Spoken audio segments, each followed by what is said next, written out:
Today we have What the West Wind Saw, a Book 1 prelude of Claude Debussy that's been compared to Franz Liszt because it's a virtuosic piece with these bold statements at the beginning.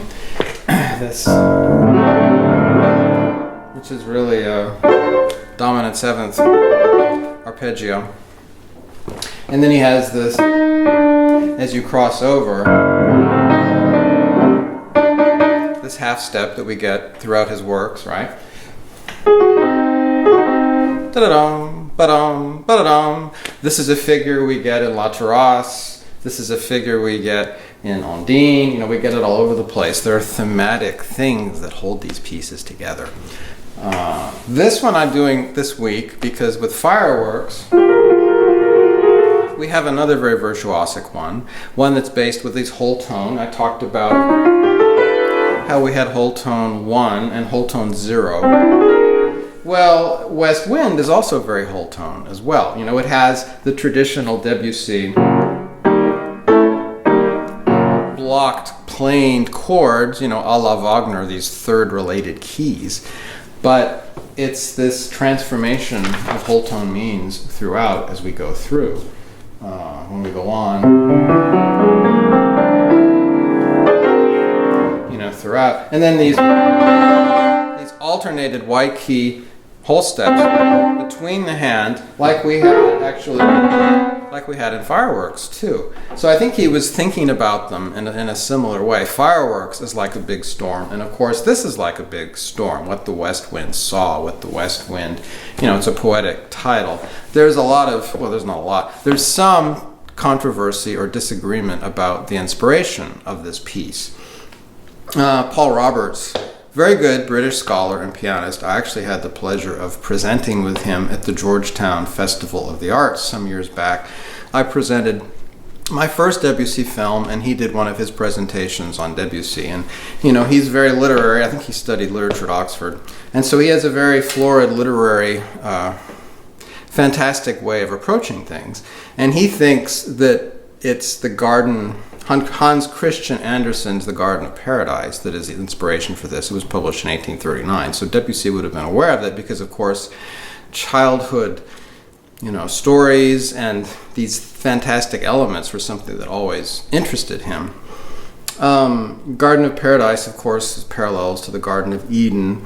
You know, there's a character who tried to find paradise. Of course, he couldn't find paradise. This is another theme which really appealed to Debussy, of always longing, of striving. We hear this longing in his music. So, you know, it's possible. It's possible. I'm not convinced. He also goes on to make a big case for how this is a Lisztian piece based on Liszt's piece Orage, which is an interesting one. And he even makes some other parallels as well.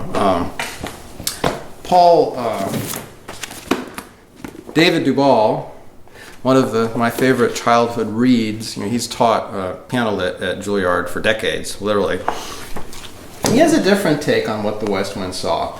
As he said, technically the most demanding prelude from Book 1, which I would agree with that. It's on a par with Fireworks. A work embodying the unleashed power of the west wind, which is a horribly destructive phenomenon gathering force over the Atlantic and crashing in on the coasts. Now this is very plausible because Debussy spent time on the coast, particularly the Atlantic coast as he was an older man, but when he was a young man he spent it on the other coasts, you know, near Cannes, and he had said that he longed for a life of the sea. If he hadn't been a composer, he would have been a sea captain. So this is plausible as well, and anybody who's been to the north coast of France or the west coast Atlantic, it can be pretty stormy indeed. And then another Debussy scholar, Schmitz, who's written maybe 60 years ago, Debussy is no longer the poet of tenderness, the painter of the exquisite.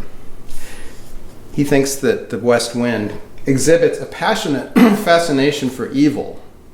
Debussy asks the player to be en dehors de angoisse, outside and anxiously. A lone and tragic human voice is almost silenced by the oceanic turbulence of the score. And then Lochspeiser thinks that Debussy, who was a great admirer of Shelley, may have been inspired by his Ode to the West Wind. So, Debussy was known as an impressionist as well as a symbolist, and the symbolists never wanted to say what it was that they were expressing. So I think it's appropriate that we don't really know what Debussy was thinking about when he wrote this. And indeed, it doesn't really matter, right? It's about the expression of the piece, ultimately.